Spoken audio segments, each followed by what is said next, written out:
Forex market, forex का मतलब क्या है? Foreign exchange. फॉरेन एक्सचेंज की मार्केट में यानी फॉरेन एक्सचेंज की ट्रेडिंग हम बात कर रहे हैं। फॉरेन एक्सचेंज यानी कि दो करेंसीज के एक्सचेंज का जो बिजनेस है, क्या ये बिजनेस हलाल है हराम है? तो हकीकत में ये बिजनेस, अगर एक्चुअल फॉरेन एक्सचेंज की हम बात कर रहे हैं, मैं क्यों बात एक्चुअल लफ्ज वहां ला रहा हूं, एक वजह से ला रहा हूं। एक्चुअल फॉरेन एक्सचेंज है यानी कि आप मिसाल के तौर पे रुपी से डॉलर, डॉलर से रुपी, या dollar to euro, dollar to pound, या जो भी आप फॉरेन एक्सचेंज के अंदर इस तरह से ट्रेड कर रहे हैं एक्चुअल, इसके अंदर रूल इस हदीस की रोशनी में है कि इसके अंदर रूल जो गोल्ड एंड सिल्वर की ट्रेडिंग का है, यानी सोने और चांदी की तिजारत के अंदर रूल ये है यदन बी यदिन, ये हैंड टू हैंड होना चाहिए।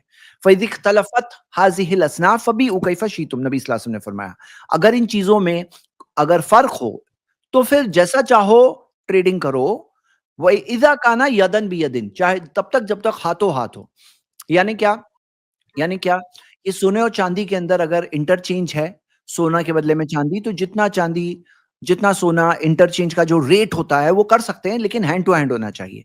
तो फॉरेन एक्सचेंज के अंदर भी उलमा ने बताया कि यही सोने और चांदी का जो रूल था, क्योंकि पहले क्या होती थी, करेंसी होती थी सोने की दीनार, चांदी का दिरहम, और वर्ल्ड के अंदर भी gold and silver backed currencies होती थी।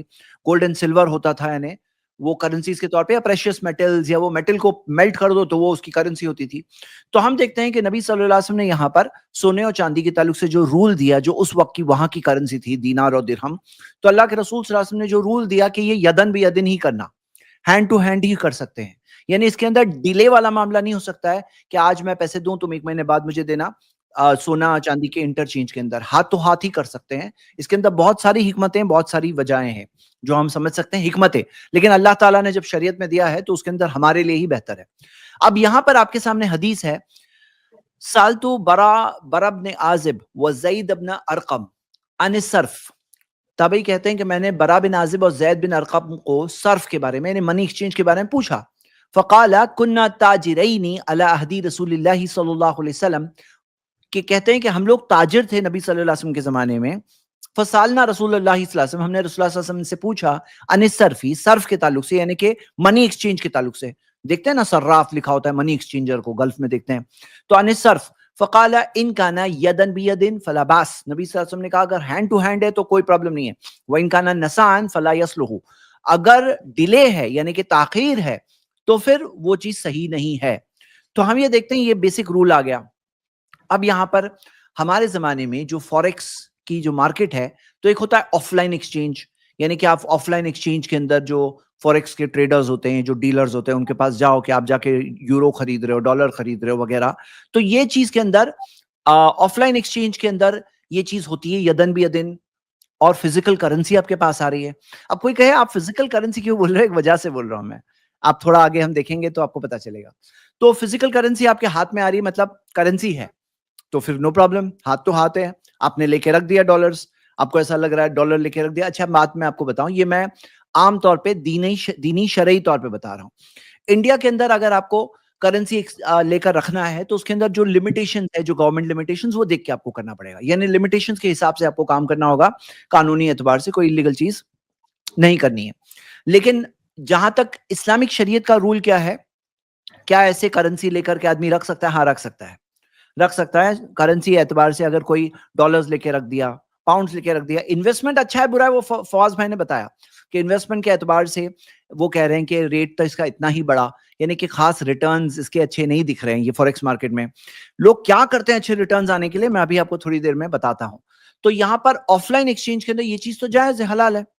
अब आते हैं ऑनलाइन एक्सचेंज। जो ऑनलाइन एक्सचेंज की जो इतने सारे एप्स है, जो आप सारे, जो मिसाल के तौर पे जो स्टॉक सेल करने वाली जो जो एप्स होते हैं, वो फॉरेक्स भी सेल करते हैं। तो फॉरेक्स के अंदर, ऑनलाइन एक्सचेंज के अंदर ट्रेड करना कैसा है? तो आइए हम ये देखते हैं कि आजकल जो सबसे बड़ा प्रॉब्लम जो फॉरेक्स मार्केट के अंदर मिलता है वो है लेवरेज का प्रॉब्लम। ये क्या है लेवरेज? देखिए क्या होता है, जैसे कि फवाज भाई ने बताया थोड़ी देर पहले स्क्रीन शेयरिंग करके, कि डॉलर का रेट कितना बड़ा है, एक साल के अंदर इतना ही बड़ा है। तो क्या होता है कि करेंसी मार्केट के अंदर बहुत ज्यादा फ्लक्चुएशंस नहीं दिखाई देते। अब लोगों को चाहिए ज्यादा कमाना है। अगर आपने डॉलर लेके रख दिया एक साल पहले और 1 रुपया उसका भाव बढ़ गया, तो आपका आपका जो मिसाल के तौर पे आपने अगर 1 लाख रुपए बढ़ाए लगाए थे, और आपका अगर फॉर एग्जाम्पल अगर 1% अगर रेट बढ़ गया, 2% रेट बढ़ गया, तो आपका 1,02,000 हो जाएगा, यानी कि सिर्फ 2,000 का फायदा एक साल के अंदर। तो फिर क्या होता है, लोग क्या करते हैं ना, लेवरेज करते हैं। लेवरेज क्या होता है, जो वो फॉरेक्स का जो ब्रोकर है वो आपसे कहेगा कि आपके पास 1 लाख है ना, आपके पास 1 लाख है, आप 1 लाख में नहीं, नॉर्मली जैसे 50:1 का लेवरेज बहुत नॉर्मल बात है फॉरेक्स मार्केट के अंदर, बहुत नॉर्मल बात है। और कभी कभार कुछ ब्रोकर्स तो 300:1 भी दे देते हैं। 300:1 यानी क्या, आपके पास 1 लाख है, आप एक काम करो, 50 लाख की ट्रेडिंग करो, मैं देता हूं आपको। क्या दे रहा है, ये एक टाइप का लोन है, एक टाइप का लोन है। अब इस चीज को हम लोग दो तरीके से समझेंगे। ये क्या, ये एक्चुअल लोन हो रहा है, कहीं पे अगर लेवरेज एक्चुअल दी जा रही है तो हो सकता है एक्चुअल लोन है, हाँ हो सकता है एक्चुअल लोन है। लेकिन हम देखते हैं CFDs यूज किए जाते हैं, कॉन्ट्रैक्ट फॉर डिफरेंसेस। ये क्या है हम लोग देखेंगे। अब यहां पर 1 लाख आपके पास है, आप काम क्या करो, 50 लाख रुपए की ट्रेडिंग करो। 50 लाख है नहीं, 50 लाख का उसने जैसे कि एक टाइप का कर्ज दिया, एक टाइप का कर्ज दिया, इसको लेवरेज कहा जा रहा है। ब्रोकर्स मनी, ब्रोकर ने आपको पैसा दिया कि आप करो। अब ब्रोकर को क्या मिलेगा, क्यों दे रहा है, ब्रोकर को ये मिल रहा है कि आप जो पैसे लगाओगे तो उसको उतनी ब्रोकरेज एक्स्ट्रा मिलेगी, उतनी ब्रोकरेज एक्स्ट्रा मिलेगी लेवरेज के अंदर। दूसरी चीज क्या हो रही है कि उसको पर डे का चार्ज मिल रहा होता है, पर डे का चार्ज। ये पर डे चार्ज क्या है, क्लियर कट इंटरेस्ट है। यानी जो पर डे फीस जो होती है, कि पर डे जो पोजीशन ओपन है बोलते हैं, तो आपको फीस जो जो उसको मिल रही है पर डे, ये टाइप का सूद है और टाइप ऑफ इंटरेस्ट है, छुपा कर लाया गया है। बल्कि क्लियर कट अगर आप देखोगे तो ये इसको कहा भी जाता है, इसको कहा जाता है इसके अंदर के बैंक के जो रेट्स है, डेली जो रेट्स है, उससे कहीं ना कहीं करीब उसको कंपेयर भी किया जाता है, रोल ओवर रेट्स और कई सारे उसके जो नाम होते हैं। तो यहां पर ये चार्जेस, एक है उसकी ब्रोकरेज फीस, और सेकेंड चीज क्या है, ये जो उसका डेली रोल ओवर चार्ज वगैरह जो चार्ज है, ये एक सेकेंड चीज है। लेकिन अब इन्वेस्टर को क्या मिला, इन्वेस्टर को ये मिला, जेब में है 1 लाख, इन्वेस्ट कर रहा है 50 लाख, तो 50 लाख के फॉरेन एक्सचेंज का भाव बढ़ जाएगा। हाँ, भाव बढ़ जाएगा फॉरेन एक्सचेंज का भाव, तो उसका उतना प्रॉफिट हो जाएगा। 1 लाख पे आपको 2 रुपए मिल रहे थे, लेकिन मान लो कि 50 लाख है तो आपका 50 टाइम्स ज्यादा मिलेगा ना, आपको 50 टाइम्स ज्यादा मिलेगा, यानी आपको 100 रुपए मिल गए। 2 रुपए भी भाव, 2% भी भाव बढ़ रहा है एक साल में, तो आपको मिल गए कितने, आपको 100 रुपए मिल गए। हाँ, तो यहां पे आप समझना क्या है कि 100% यानी कि 2% की जगह पे 100%, यानी आप 1 लाख ले गए थे, आपके 1 लाख बन गए 2 लाख। लेकिन अगर भाव गिर गया, अगर भाव गिर करके 98 पे आ गया, 100 से 98 पे आ गया, तो फिर आपके क्या हो गया, आपका 1 लाख से पूरा के पूरा क्या हो गया, वो वाइप आउट भी हो जाएगा। वो मार्जिन मनी के तौर पे रखता है ब्रोकर, मार्जिन मनी के अंदर वो अपनी ब्रोकरेज उसकी निकल जाए, उसका रोल ओवर चार्जेस वगैरह निकल जाए, और उसके बाद में जो भाव अगर गिरने लगे तो वो अपना कवर कर ले। क्यों, आपको या तो कहेगा घर से और पैसे लेकर आओ, या तो घर से और पैसे लेके आओ, और अगर पैसे नहीं ला रहे हो तो फोर्स करके आपका वो सेटल कर सकता है, कंप्लीट कर दे, ताकि उसका लॉस ना हो जाए, उसके पैसे अटके हुए, तो वहां पे उसका लॉस नहीं हो जाए, अपने आप को सेफ रखने के लिए। या तो कहेगा मार्जिन मनी और लेके आओ, आप 1 लाख लेके आए थे, घर से और 1 लाख लेके आओ, या तो नहीं ला रहे हो तो फिर मैं सेटल कर दूंगा, तो आपके गए 1 लाख जीरो। तो ये लेवरेज करना, इस्तेमाल करना हलाल है हराम है। तो आप ये देखोगे, लेवरेज का एक्सप्लेनेशन यहां दिया है कि इस्लामिक फिक काउंसिल जो मुस्लिम वर्ल्ड लीग की है, उसने अपने 18th सेशन में जो मक्कातुल मुकर्रमा में हुआ 2006 के अंदर ये फतवा आ चुका था। वो फतवा ये था कि ये हराम है, लेवरेज हराम है। यानी आपका 1 लाख है ना, आप 1 लाख की ट्रेडिंग करो, 50 लाख का करने मत जाओ। आपका 1 लाख है ना, जितनी चादर है उतना पांव फैलाओ। ये 50 लाख की चादर का करने मत जाओ, बोले ज्यादा कमाएंगे लालच में, बोलते हैं हलाल नहीं है। किस वजह से हलाल नहीं है, सबसे पहला रीजन तो इसके अंदर रिबा होता है, सूद होता है। कभी कभार सूद को brokerage charges, roll over charges, ये सब दूसरा नाम देकर के लाया जाता है, लेकिन है वो सूद, क्लियर कट। तो ये होगी पहली वजह। दूसरी वजह वो कहते हैं अल्लाह के रसूल मोहम्मद सल्लल्लाहु अलैहि वसल्लम ने फरमाया, ला यहिल्लु सलफुन व बैउन, हलाल नहीं है सलफुन, सलफुन यानी कर्ज, व बैउन और तिजारत, यानी जो कर्ज इस मकसद से दिया जाए कि तुम तिजारत करोगे। मतलब क्या, वो कर्ज क्यों दे रहा है, वो कर्ज क्या इसलिए दे रहा है कि लो 50 लाख, मैं तुम्हारा खैर खा हूं, मैं तुम्हारा हेल्पर हूं, जाओ लो पैसे मैं दे रहा हूं। नहीं, वो इसलिए दे रहा है कि तुम उसके पास से फॉरेक्स खरीदोगे। वो इसी शर्त पे दे रहा है कि फॉरेक्स खरीदोगे। तो यहां पर क्या है, ये फॉरेक्स के अंदर जो आप खरीद रहे हो, मार्केट से खरीद रहे हो, वो तो बेचारा ब्रोकर है, वो सेलर नहीं है, वो ब्रोकर है, ब्रोकरेज चार्ज ले रहा है। लेकिन ब्रोकरेज चार्ज के साथ साथ वो कहता है पैसे लो मेरे पास से, सूद पे ही है वो, और लो तुम करो, और इस शर्त पर होता है कि तुम खरीद रहे हो। जाहिर सी बात है, कोई 50 लाख घर पे लेके नहीं जा सकता है, उसके लिए नहीं दे रहा है वो दे रहा है सलफुन व बैउन, तिजारत के लिए दे रहा है। तो अल्लाह के रसूल सल्लल्लाहु अलैहि वसल्लम ने इस टाइप के ट्रांजैक्शन को हराम करार दिया, ये अलाउड नहीं है, इस्लाम के अंदर अलाउड नहीं है। और इससे इकोनॉमिक तौर पे प्रॉब्लम्स होते हैं, बहुत सारे इकोनॉमिक प्रॉब्लम्स होते हैं, बहुत सारे दूसरे प्रॉब्लम्स भी क्रिएट होते हैं इसके अंदर, जैसा कि हम देख सकते हैं। और ये चीज को आप अगर और ड्वेल करोगे, सोचोगे इसके अंदर, आपको बात समझ में आएगी। तो आप अपने पैसे के जितना फॉरेन एक्सचेंज खरीद के रख सकते हो, हाँ रख सकते हो, लेवरेज के अंदर नहीं जा सकते। लेकिन ऑनलाइन मार्केट में दूसरा भी एक और प्रॉब्लम है। अच्छा, आपको पता है ऑनलाइन मार्केट कितनी, जो टोटल मार्केट जो है फॉरेक्स के स्टैटिस्टिक्स क्या है, डेली की फॉरेक्स ट्रेड 6.6 ट्रिलियन डॉलर्स की डेली का ट्रांजैक्शन हो रहा है। 6.6 ट्रिलियन किसको बोलते हैं, हाँ 6.6 ट्रिलियन। तो इसके अंदर एक वजह होती है लेवरेज की वजह से, बड़े बड़े ट्रांजैक्शन हो रहे होते हैं, कम पैसे के साथ बड़े ट्रांजैक्शन हो रहे होते हैं। दूसरी वजह ये है, वो ये है फ्यूचर्स एंड ऑप्शंस। अब फ्यूचर्स एंड ऑप्शंस को मैंने पिछले ही हफ्ते एक्सप्लेन किया है शेयर्स के कॉन्टेक्स्ट में, क्योंकि ये टॉपिक थोड़ा सा कॉम्प्लिकेटेड होता है बाज लोगों के लिए, तो मैं अभी आपको फॉरेक्स के कॉन्टेक्स्ट में ये टॉपिक फिर एक बार थोड़ा सा समझा रहा हूं, बता रहा हूं, उतनी डिटेल में नहीं लास्ट वीक जितना, थोड़ा सा कम, लेकिन बता रहा हूं। ये कॉमन बात है कि फ्यूचर्स एंड ऑप्शंस के अंदर ट्रेड करना होता है। यहां तक कि आप ये देखोगे कि क्या कोई शख्स पैसे लेकर ऑनलाइन मार्केट में जाए, अपने ऑनलाइन पैसे डाल है, बैंक अकाउंट को कनेक्ट किया, क्या उसको फॉरेक्स मिलेगा रिटर्न में? क्या फॉरेक्स मिलेगा? नहीं। फॉरेक्स किसको मिलता है, फॉरेन एक्सचेंज किसको मिलता है? आप देखोगे कि कोई अगर मान लो मिसाल के तौर पे मनी चेंजर है, या कोई इस टाइप के जो ऑथराइज्ड डीलर्स हो, या फिर जो रेमिटेंस वाले वगैरह, ये सब जो होते हैं, इनको फॉरेक्स मिलना एक रीजन की वजह से है। कोई एक इंडिविजुअल ट्रेडर जाके फॉरेक्स ले सकता है क्या? नहीं, वो सिर्फ अपनी पोजीशंस को स्क्वायर ऑफ करते रहते हैं। क्या करते हैं? अपने कैश पेमेंट के जरिए। मतलब कि एक्चुअल जो हमारी बात हो रही थी ना, फिजिकल पोजेशन होना चाहिए, तो ऑनलाइन एक्सचेंज के ना वो फिजिकल पोजेशन नहीं मिलता, आपको फ्यूचर्स एंड ऑप्शंस मिलेंगे। फ्यूचर्स क्या है कि जैसे आपने ये आदमी की बात सुनी जो 1 लाख लेके गया, हो सकता है उसने 100 रुपए की कोई फॉरेक्स खरीदा, फॉरेक्स 100 रुपए वाला, मैं एक मिसाल ले रहा हूं, 1,000 खरीद लिया उसने, 1 लाख रुपए में उसने 1,000 खरीद लिया मिस्टर ए। लेकिन मिस्टर बी बोलता है कि मैं ऑप्शन खरीदूंगा 5 रुपए में। ऑप्शन क्या है? ऑप्शन के अंदर वो उस फॉरेन एक्सचेंज को नहीं खरीद रहा होता है, उसके एक तरह से प्राइस पे पैसे लगा रहा होता है, तो उसने लॉक कर दिया कि 100 रुपए के भाव में, जिसे स्ट्राइक प्राइस कहते हैं, 1 महीने के लिए उसको ये प्राइस मिलेगा। अब 1 महीने के अंदर यानी कि उसका इन्वेस्टमेंट जो एक्सपोजर कितना हो गया, 20 लाख का हो गया, यानी 1 लाख का था, अब 20 लाख का हो गया। ये क्या है? ये इसमें फर्क है, हालांकि कुछ चीजों में सिमिलर दिखते हैं, लेकिन लेवरेज और फ्यूचर्स एंड ऑप्शंस में चीज में फर्क है, मैं फर्क भी बताऊंगा।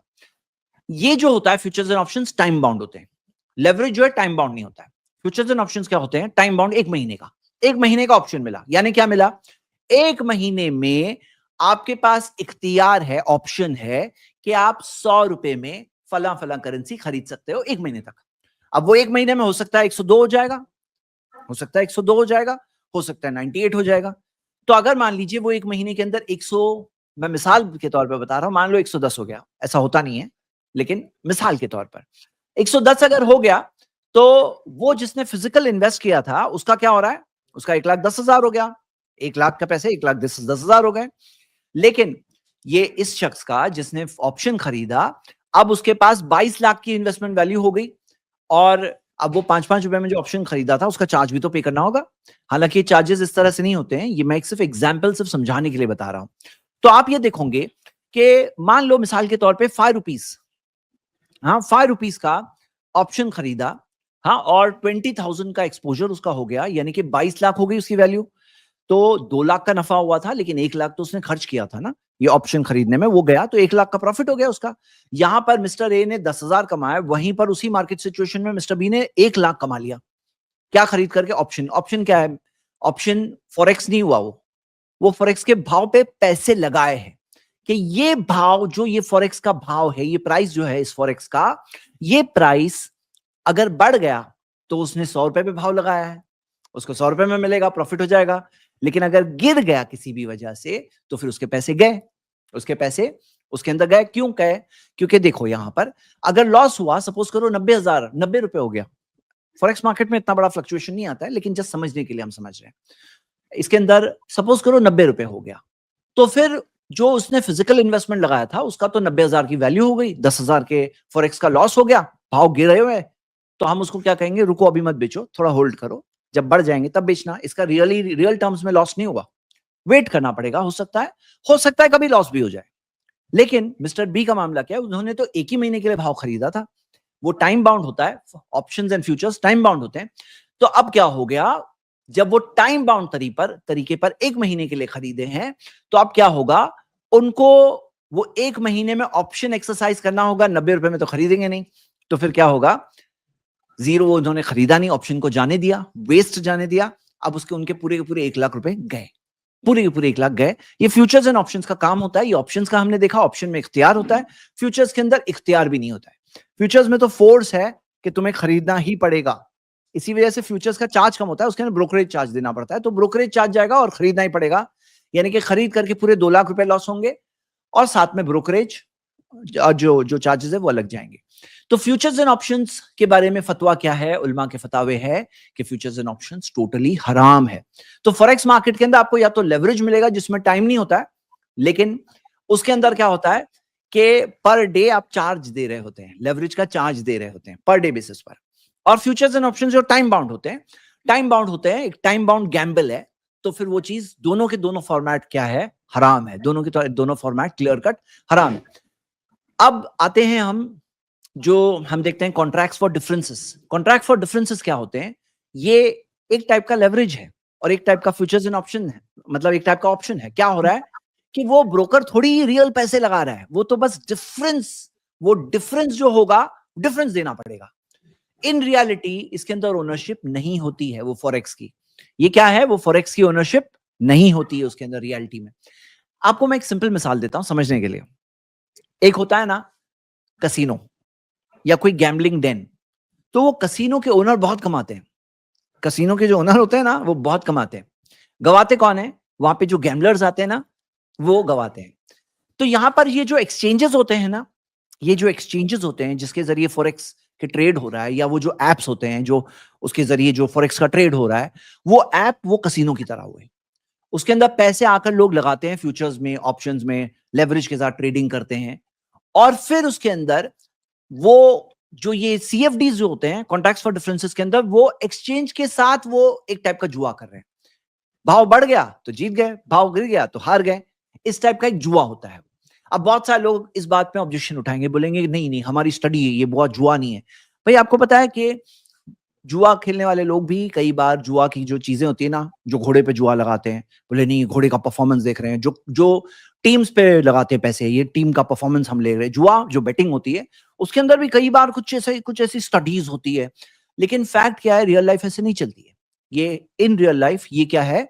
एक चांस बेस्ड चीज है जो क्लियर कट जुआ है।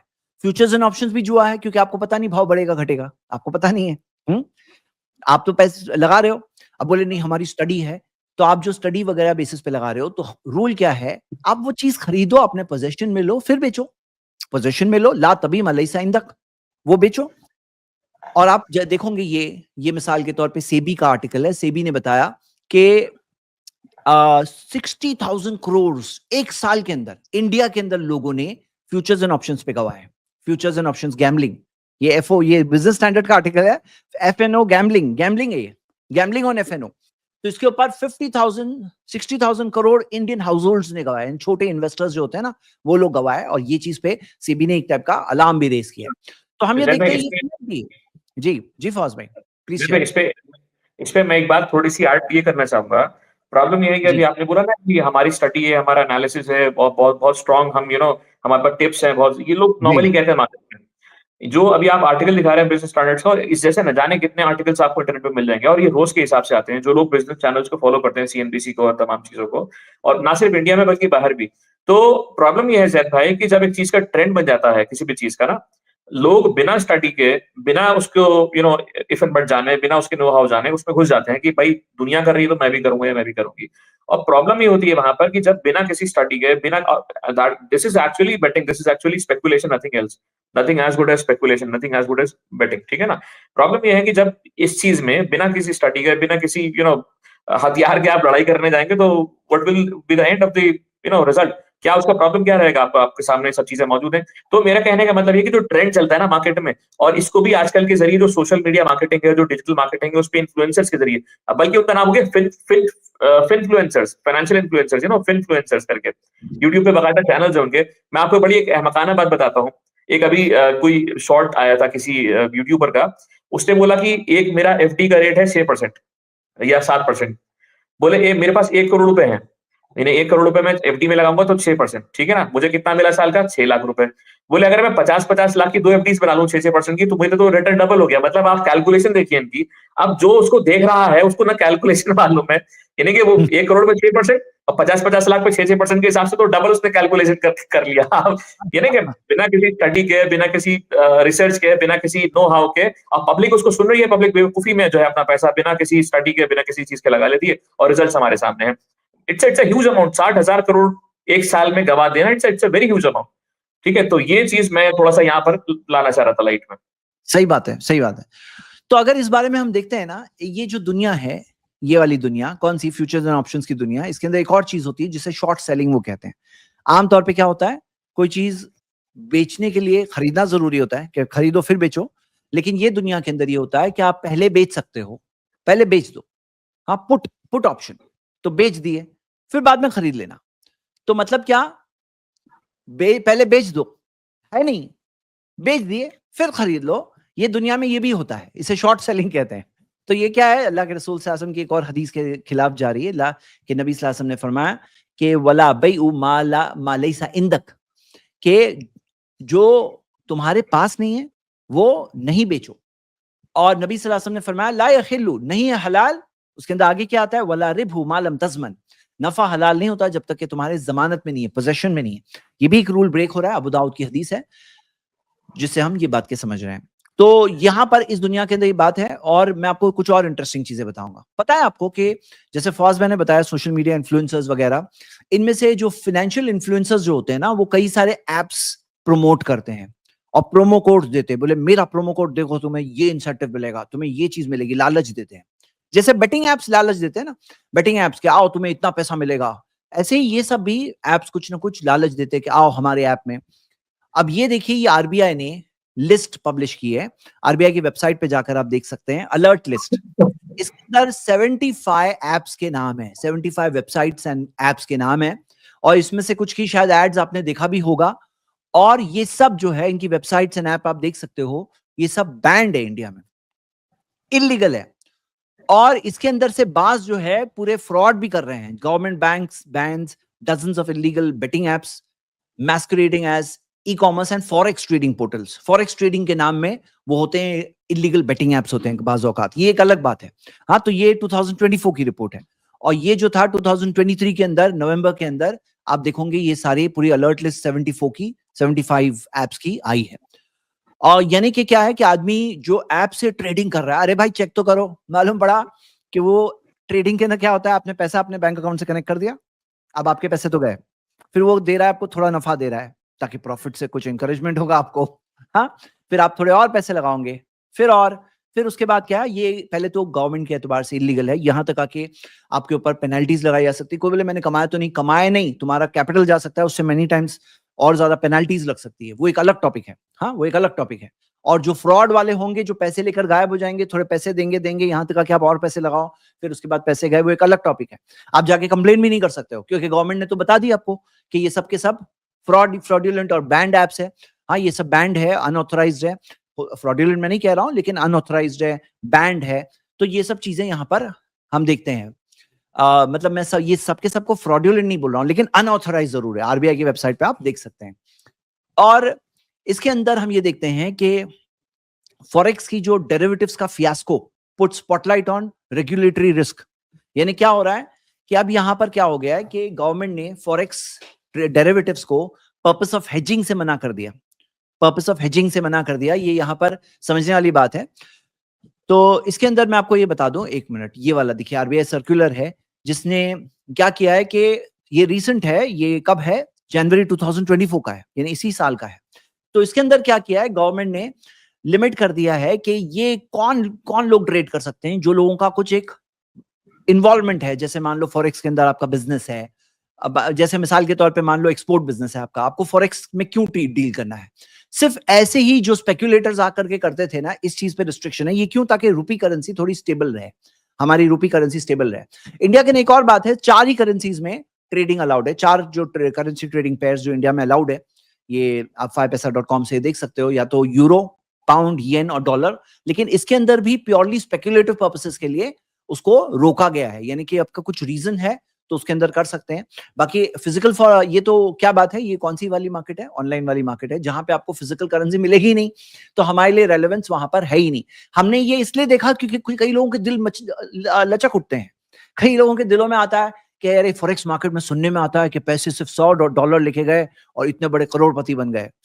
तो ये सब बातें जो सुनते हैं लोग और जो लोग बयान करते हैं, तो यहाँ पे ये समझना है कि ये सिर्फ लालच है जिसके जरिए अट्रैक्ट किया जा रहा है लोगों को, खास तौर से बोगस चीजों की तरफ अट्रैक्ट किया जाता है, बेटिंग वगैरह की चीजें होती है उस तरह से, उसकी तरफ अट्रैक्ट किया जाता है।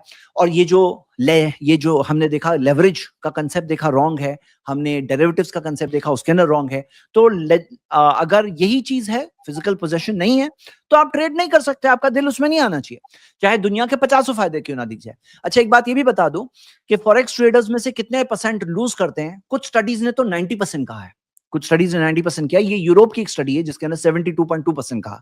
तो फॉरेक्स ट्रेडिंग के अंदर जो लोग उतरते हैं 72.2% उसमें से लॉस करके निकलते हैं, पैसे गवा के आते हैं। और कुछ स्टडीज ने 90% भी इस चीज को कोट किया है।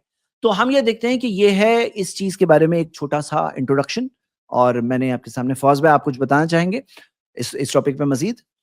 नहीं, मैं इसी मुद्दे को उठाना चाहूँगा कि जब आपने ये जो यूरोप की कोई रिसर्च रिपोर्ट बोली है जिसमें कहता है 72.7% लोग इसमें लॉस करते हैं और अगर आप उसका एनालिसिस देखेंगे पिछले 5 सालों का या पिछले 1 साल का भी, किसी भी करेंसी को आप उठा लीजिए तो इतनी वोलेटिलिटी उसमें नहीं मिलती। वोलेटिलिटी से मतलब ये होता है कि उसमें उतनी उथल-पुथल नहीं मिलती, प्लस माइनस उसमें इतना नहीं होता जहाँ पर आप कमा सकें। देखिए, स्टॉक मार्केट है या गोल्ड है, आपको ट्रेंड दिखेगा बढ़ता हुआ, मैनी फोल्ड बढ़ता है या मैनी फोल्ड कम होता है, वो ठीक है, समझ में आती है बात। But as far as foreign exchange market is concerned, तो ऐसी चीज में पैसा क्यों फंसाना जो बिल्कुल समझ लीजिए एक तरीके से आई वुड नॉट से कि डेड है, बट स्टेबल है कहीं ना कहीं।